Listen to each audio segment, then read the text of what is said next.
नमस्कार दोस्तों, आप सभी का स्वागत है। आज मैं आपको एक कहानी बताऊंगा, एक मूर्तिकार की कहानी। जी हाँ दोस्तों, आपने सही सुना। आपको पता होगा कि ये मूर्तिकार और कलाकार टाइप के लोग होते हैं, उनके दिमाग में हमेशा कुछ ना कुछ चलता रहता है। एक मूर्तिकार जंगल में जा रहा था और उसके दिमाग में ख्याल आया कि क्यों ना हमें एक मूर्ति बनाऊं। धीरे धीरे वो आगे गया और उसको एक पत्थर दिखाई दिया। छोटा पत्थर था, लेकिन वो उसको तराशने की कोशिश कर रहा था। तभी उसको एक आवाज सुनाई देती है कि रुक जाओ, मुझे मत तराशिए। वो आसपास देखता है और वो ये डिसाइड करता है कि ठीक है, मैं तुमको नहीं तराश रहा हूं।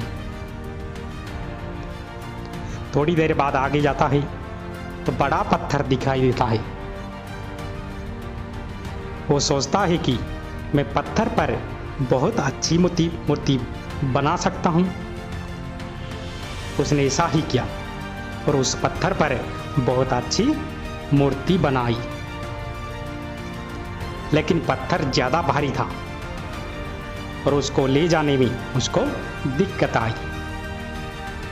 तो उसने सोचा कि मैं 3-4 दिन बाद आ सकता हूं और इस मूर्ति को लेकर भी जा सकता हूं, और किसी को साथ मुझे लाना होगा तो ये मूर्ति हम ले जा सकता हूं।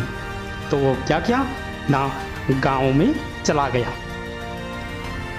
जब वो गांव में पहुंचा, उसका स्वागत हुआ, क्योंकि गांव वाले ने एक मंदिर बनाया है और उसमें वो मूर्ति की स्थापना करना चाहते हैं। मूर्तिकार ने बताया कि यह तो योग संयोग की बात है, मैं अभी थोड़ी देर पहले एक मूर्ति बनाकर आया हूं।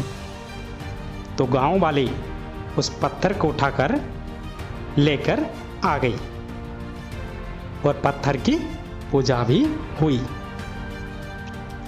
तभी पीछे से बुजुर्ग ने कहा कि हमें एक और पत्थर की आवश्यकता है, क्योंकि हमें जो नारियल फोड़ने के लिए तो एक पत्थर की जरूरी है। तो उसने कहा कि मैं एक पत्थर वहां छोड़कर आया था, आप उसको भी जाके लेकर आइए। अब आप देखिए, योग संयोग कैसा है कि दोनों ही पत्थर एक ही मंदिर में विराजमान है, लेकिन एक एक पत्थर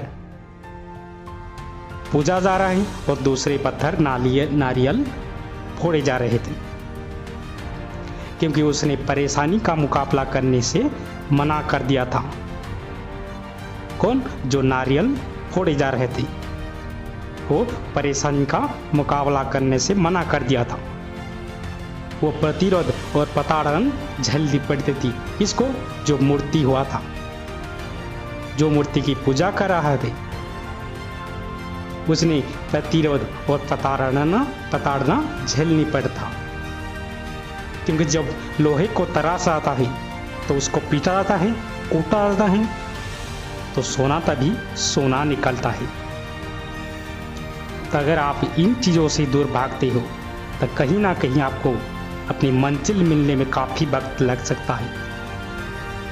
कुल मिलाकर इस कहानी का यही उद्देश्य था। मुझे पूरी उम्मीद है कि ये कहानी आपको अच्छी लगी होगी और इस कहानी से भी आपको अच्छी लर्निंग मिली होगी। अगर आप ऐसी बहुत सी कहानियाँ को पढ़ना चाहते हैं तो आप बिल्कुल सही जगह पर हैं। यहाँ पर आपको ढेरों कहानियाँ मिलेगी जो आपका लाइफ में आगे बढ़ने की प्रेरणा देगी और आपको एक असीमित ऊर्जा से भर देगी। दोस्तों, इस कहानी को पढ़ने के लिए और आप इस कहानी को सुनने के लिए और आपका कीमती समय देने के लिए दिल से शुक्रिया।